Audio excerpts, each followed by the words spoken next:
વિદ્યાર્થી મિત્રો, આજે આપણે ધોરણ 5 એની અંદર બીજા સેમિસ્ટરનો પાઠ છે ગુજરાતી વિષયની અંદર ભૂલની સજા. તો એ પાઠ આપણે ભણીશું. તો વિદ્યાર્થી મિત્રો, કે જે પાઠના લેખક છે પ્રકાશ લાલા અને પાઠનો પ્રકાર છે નાટક. તો સૌપ્રથમ આપણે કવિ પરિચય મેળવીએ. તો પ્રકાશ લાલા, તો એમનો જન્મ 7/12/1947 ની અંદર દિયોદર, એટલે કે તાલુકો દિયોદર અને જિલ્લો બનાસકાંઠા, તો બનાસકાંઠા જિલ્લાનું જે દિયોદર છે ત્યાં એમનો જન્મ થયો હતો. એમનું મૂળ વતન સાદર, તો એમનું મૂળ વતન છે સાદર, તાલુકો દહેગામ અને જિલ્લો ગાંધીનગર. તો એ આ પ્રકાશ લાલાનું મૂળ વતન છે. તેઓ બાળ નાટ્યકાર, લઘુકથાકાર અને હાસ્ય કથાકાર તરીકે જાણીતા છે. તેમને ત્રિઅંકી અને એકાંકી નાટકો પણ લખેલા છે. તો તેમના ત્રિઅંકી અને એકાંકી નાટકો કયા છે? તો સલામ જોકર, કમાલ જોકર, તેરી બીજુ, મેરી બીજુ અને સોરી રોંગ નંબર. આ એમના ત્રિઅંકી અને એકાંકી નાટકો છે. આ ઉપરાંત તેમને બાળ વાર્તાઓ પણ આપેલી છે. બાળ વાર્તાઓમાં જાદુઈ વીંટી, પવન પાંદડીએ ઉડ્યા, પાંદડું પરદેશીલા, જાદુઈ ફૂલ અને મોજીલા, આ તેમના બાળ વાર્તાઓ છે. તો વિદ્યાર્થી મિત્રો, આપણે જોયો આપણો લેખકનો પરિચય. હવે આ જે ભૂલની સજા પાઠ છે એ પાઠનો પ્રકાર છે નાટક. એનો સાહિત્ય પ્રકાર છે નાટક. તો આપણે જાણીએ છીએ કે પ્રાચીન સમયની અંદર, એટલે કે પહેલા આપણે જે મનોરંજન માટે જુદા જુદા નાટકો ભજવતા, એમ કે આપણા ગામની અંદર કોઈ ભવાઈ રમવા માટે આવે તો એ લોકો નાટક ભજવતા, કોઈ શેરી નાટકો થતા, બરાબર. પરંતુ ટેકનોલોજીના વિકાસના કારણે આ બધું સ્થાન ટીવીએ લઈ લીધું છે. એટલે કે ટીવી આવતા આ વસ્તુ હવે ભૂલાતું જાય છે. તો નાટક એ ગુજરાતી સાહિત્યની અંદર સૌપ્રથમ ગુજરાતી નાટકનું નામ છે લક્ષ્મી. તો નાટક એ જુદી જુદી વ્યક્તિઓ દ્વારા, એમના સંવાદો દ્વારા સ્ટેજ ઉપર ભજવવામાં આવે છે અને એ દ્વારા લોકોને જુદી જુદી શિખામણ મળે અને એમની સાથે મનોરંજન પણ મળતું. તો આ જે નાટક છે એ નાટકની અંદર અમેરિકાના જે ભૂતપૂર્વ રાષ્ટ્રપ્રમુખ, કે એમના વિશેની વાત કરેલી છે કે એમના જે ગુણો છે એ સાદગીપ્રિય, સત્યપ્રિયતા, શેરદિલી. તો આ એમના ગુણો વિશેની વાત આ પાઠની અંદર કરેલી છે. તો આપણે સૌપ્રથમ અમેરિકાના જે રાષ્ટ્રપ્રમુખ જે થઈ ગયા અબ્રાહમ લિંકન, એના વિશેનો આપણે પરિચય મેળવીએ. તો અબ્રાહમ લિંકનનો જન્મ 12 ફેબ્રુઆરી 1809 ની અંદર અમેરિકાની અંદર થયો હતો. તેમના માતાનું નામ નેન્સી હેન્ક્સ અને પિતાનું નામ થોમસ લિંકન હતું. તેઓ અમેરિકાના રાજનેતા અને વકીલ હતા. એટલે કે તેઓ વ્યવસાય રાજનેતા અને વકીલ હતા. અને ઈસવીસન 1861 થી 1865 સુધી અમેરિકાની અંદર તેઓ રાષ્ટ્રપ્રમુખ પદે રહ્યા હતા. તો આપણે જાણીએ છીએ કે આપણે જે ભારતની અંદર દેશના વડાપ્રધાન હોય એ રીતે અમેરિકાની અંદર એ રાષ્ટ્રપ્રમુખ હોય છે. તો અબ્રાહમ લિંકન એ 1861 થી 65 વર્ષ સુધી એ રાષ્ટ્રપ્રમુખ તરીકે રહ્યા હતા. અત્યારે આપણે જોઈએ તો અત્યારેના અમેરિકાના જે રાષ્ટ્રપ્રમુખ છે એ જો બાઇડન છે અને આની પહેલા જે રાષ્ટ્રપ્રમુખ હતા એ ડોનાલ્ડ ટ્રમ્પ હતા. તો જે અમેરિકાના જે ભૂતપૂર્વ રાષ્ટ્રપ્રમુખ છે એમના જીવન વિશેની માહિતી એ આ પાઠની અંદર આપેલી છે. તો વિદ્યાર્થી મિત્રો, પાઠનું નામ છે ભૂલની સજા, કે અબ્રાહમ લિંકનથી પણ ભૂલ થઈ જાય છે. તો દરેક માણસથી ભૂલ થાય, એટલે કે માણસ માત્ર ભૂલને પાત્ર, દરેક માણસથી ભૂલ થાય છે. તો એને એના શિક્ષક કેવા પ્રકારની કઈ સજા કરે છે, એ પુસ્તક પલળી જાય છે, એને કઈ સજા કરે છે કે નહીં, એની વાત આ પાઠની અંદર આપેલી આપેલી છે.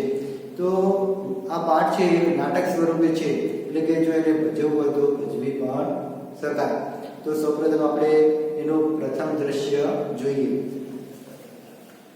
તો પ્રસ્તુત નાટિકામાં અમેરિકાના ભૂતપૂર્વ રાષ્ટ્રપ્રમુખ અબ્રાહમ લિંકનના જીવનના પ્રસંગો રજૂ થયા છે.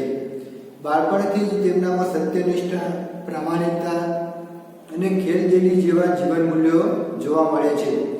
પુસ્તક પલળી જવાના પ્રસંગમાં ભૂલના પ્રસ્તાવ રૂપે શિક્ષક અને વિદ્યાર્થીના ઉમદા ગુણોનો અહીં સંવાદ રજૂ થયો છે. તો આપણે પહેલું દ્રશ્ય જોઈએ. સ્થળ શાળાનો ટીચર્સ રૂમ. તો જે સ્થળ તરીકે જે બતાવેલું છે સ્ટેજ ઉપર, એ શાળાનો ટીચર્સ રૂમ બતાવેલો છે. અંદર 2-3 શિક્ષકો વાતો કરે છે, લખે છે વગેરે. બાળક વિદ્યાર્થી અબ્રાહમ લિંકન પ્રવેશતા. તો સૌપ્રથમ હું પાઠનું એટલે કે દ્રશ્ય એકનું વાંચન કરું, પછી હું તમને એની સમજ આપું. Lincoln, may I come in sir? શિક્ષક, યસ, ઊંચે જોઈને. અરે લિંકન, તું છે? આવ. બોલ, કેમ ચાલે છે તારો અભ્યાસ? લિંકન, મહેનત કરું છું, વળી આપનું માર્ગદર્શન પણ મળે છે. શિક્ષક, વેરી ગુડ. મેં સાંભળ્યું છે કે ભણવાની સાથે સાથે તું નોકરી પણ કરે છે. લિંકન, જી. શિક્ષક, તારા મા બાપ એટલે કે તારા મા બાપ શું કરે છે? લિંકન, તેઓને મારા શિક્ષણનો ખર્ચ પરવડે તેમ નથી, એટલે હું પોતે જ કે નોકરી, અભ્યાસની સાથે નોકરી પણ કરું છું. શિક્ષક, સમજી ગયો. તારા જેવા પરિશ્રમપ્રિય વિદ્યાર્થી માટે મને ગર્વ છે. Lincoln, thank you sir. મારે એટલે કે લિંકન કંઈક બોલવા જાય છે અચકાઈને. શિક્ષક, નિસંકોચ, જે કહેવું હોય તે બોલ. લિંકન, આપે ક્લાસમાં ગઈકાલે જે પાઠ શીખવ્યો તેના વિશે વધુ જાણવાની મારી ઈચ્છા છે. તો એ માટે બીજી કોઈ ચોપડી જો આપની પાસે હોય અને મને વાંચવા આપો. શિક્ષક, હસીને, આપીશ. તારા જેવા જિજ્ઞાસુ વિદ્યાર્થીને પુસ્તક આપીને મને આનંદ થશે. ખાનામાંથી પુસ્તક કાઢીને આપે છે. લિંકન, આભાર સાહેબ. 2-3 દિવસમાં જ હું આપને ચોપડી પાછી આપી દઈશ. શિક્ષક, ઉતાવળ નથી, નિરાંતે વાંચીને પછી આપજે. લિંકન, ઊભો થઈને, thank you sir, thank you. શિક્ષક, ખૂબ પ્રગતિ કર બેટા, ખૂબ પ્રગતિ કર. લિંકન, ઊભો થતો, ઓકે સર, બાય. શિક્ષક, યસ, આવજે. અબ્રાહમ લિંકન વિદાય લે છે.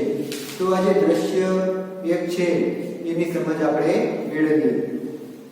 તો શાળાનો ટીચર્સ રૂમ છે. અંદર 2-3 શિક્ષકો વાતો કરે છે, લખે છે, અને બાળક તરીકે અથવા તો વિદ્યાર્થી તરીકે જે લિંકન છે એ વર્ગખંડની અંદર એટલે કે સ્ટાફ રૂમની અંદર એ પ્રવેશે છે. Lincoln, may I come in sir? તો આઈ એટલે કે હું, કમ એટલે કે આવવું, ઇન એટલે અંદર અને સર એટલે સાહેબ. એટલે સાહેબ હું રૂમની અંદર આવું એમ. તો એ સ્ટાફ રૂમની અંદર જવા માટે રજા માંગે છે. શિક્ષક, યસ, ઊંચે જોઈને. તો લિંકનના જે શિક્ષક છે એ લખવાની અંદર વ્યસ્ત અથવા તો શિક્ષકો જોડે વાતો કરવામાં વ્યસ્ત છે. તે ઊંચે જોઈને બોલે છે. અરે લિંકન, તું છે? આવ. બોલ, કેમ ચાલે છે તારો અભ્યાસ? તો શિક્ષક લિંકનને એનો અભ્યાસ વિશે પૂછે છે.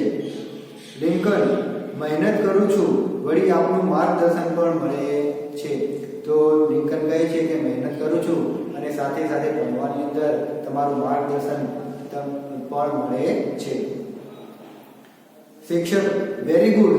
તો શિક્ષક કહે છે કે વેરી ગુડ એટલે ખૂબ જ સરસ, બહુ સરસ. મેં સાંભળ્યું છે કે ભણવાની સાથે તું નોકરી પણ કરે છે. શિક્ષક પૂછે છે, એને કહે છે કે મેં એવું સાંભળ્યું છે કે તું ભણવાની સાથે સાથે નોકરી પણ કરે છે. તો લિંકન કહે છે કે જી. તો શિક્ષક કહે છે કે તારા મા બાપ શું કરે છે? એટલે લિંકન કહે છે કે તેઓને મારા શિક્ષણનો ખર્ચ પરવડે તેમ નથી. તો તેમને મારા શિક્ષણનો ખર્ચ પરવડવું એટલે કે પોસાવો. આપણે બજારની અંદર કોઈ પણ વસ્તુ ખરીદવા જઈએ અને વધારે કિંમત હોય તો આપણે કહીએ છીએ ને કે મને આટલા ભાવમાં ના પોસાય. એટલે જે લિંકનના જે પિતા છે, માતા પિતા, એમને લિંકનનો ખર્ચો પરવડે અથવા તો પોસાય એમ નથી, કારણ કે ખૂબ જ ગરીબ છે. એટલે કે એમને મારો ખર્ચ પોસાય એમ નથી. શિક્ષક: સમજી ગયો. તારા જેવા પરિશ્રમ પ્રિય વિદ્યાર્થી માટે મને ગર્વ છે. તો શિક્ષક કહે છે કે સમજી ગયો કે તારા જેવો જે મહેનતુ, પરિશ્રમ પ્રિય એટલે કે મહેનતુ, તો તારા જેવા મહેનતુ વિદ્યાર્થી માટે મને ખૂબ જ ગર્વ છે. ગર્વ એટલે કે અહમ, એમ કે મને ગુડ, સરસ કે ફીલ થાય છે કે તું ખૂબ જ મહેનતુ છે. Lincoln: thank you sir. Lincoln કહે છે કે થેન્ક યુ સર. મારે એવું કંઈક બોલવા જાય છે અચકાઈને. એટલે શિક્ષક કહે છે કે નિસંકોચ જે કહેવું હોય તે બોલ. તો એના શિક્ષક છે એ નિસંકોચ, કે કોઈ પણ પ્રકારની શંકા રાખ્યા વગર, મનમાં કોઈ પણ પ્રકારની મૂંઝવણ, સંકોચ એટલે કે કોઈ પણ પ્રકારની મૂંઝવણ રાખ્યા વગર જે કંઈ બોલવું હોય તે બોલે. લિંકન: આપે ક્લાસમાં ગઈકાલે જે પાઠ શીખ્યો તે વિશે વધુ જાણવાની મારી ઈચ્છા છે. તો એ માટે બીજી કોઈ ચોપડી જો આપની પાસે હોય અને મને વાંચવા આપો એમ. તો લિંકન કહે છે કે ક્લાસની અંદર તમે ગઈકાલે જે પાઠ શીખ્યો હતો એના વિશે મારે વધુ જાણવું છે. તો વિદ્યાર્થી મિત્રો, આપણે કોઈ પણ પુસ્તકનું જ્ઞાન મેળવીએ એ ઉપરાંત વધારાનું જાણવા માટે આપણે સંદર્ભ ગ્રંથો, બીજા વધારાના પુસ્તકો વાંચવા પડે. તો લિંકન પણ એક કહેવાય કે જિજ્ઞાસુ વિદ્યાર્થી છે. એને પણ ઘણું બધું જાણવાની ઈચ્છા છે. એટલે પોતાના શિક્ષક પાસે બીજા વધારાના પુસ્તકો એ લેવા માટે, એટલે કે પુસ્તક લેવા માટે, ચોપડી લેવા માટે આવે છે. એટલે કે તમારી જોડે એવી કોઈ ચોપડી હોય તો મને આપો એમ. શિક્ષક હસીને: આપીશ. તો શિક્ષક હસે છે અને કહે છે કે આપીશ. તારા જેવા જિજ્ઞાસુ એટલે કે જાણવાની ઈચ્છાવાળા. તો કે તારા જેવા જિજ્ઞાસુ વિદ્યાર્થી માટે મને વિદ્યાર્થીને પુસ્તક આપીને મને આનંદ થશે. અને ખાનામાંથી એમનું જે પુસ્તક છે એ પુસ્તક કાઢીને આપે છે. લિંકન: આભાર સાહેબ, 2-3 દિવસમાં જ હું આપને ચોપડી પાછી આપી દઈશ. તો લિંકન એમનો આભાર માને છે અને કહે છે કે હું 2-3 દિવસની અંદર આ ચોપડી વાંચીને તમને પાછી આપી દઈશ. શિક્ષક: ઉતાવળ નથી. તો શિક્ષક કહે છે કે હવે કોઈ ઉતાવળ નથી, નિરાંતે એટલે કે શાંતિથી વાંચી અને પાછી આપજે. શિક્ષક: ખૂબ પ્રગતિ કર બેટા, ખૂબ પ્રગતિ કર. અને શિક્ષક એને આશીર્વાદ આપે છે કે ખૂબ જ પ્રગતિ કરે. લિંકન ઊભો થતો: ઓકે સર, બાય. તો લિંકન એ બહાર જવા માટે જાય છે અને કહે છે કે ઓકે સર, બાય, એમ કે આવજો. શિક્ષક: યસ, આવજે. અને અબ્રાહમ લિંકન વિદાય લે છે.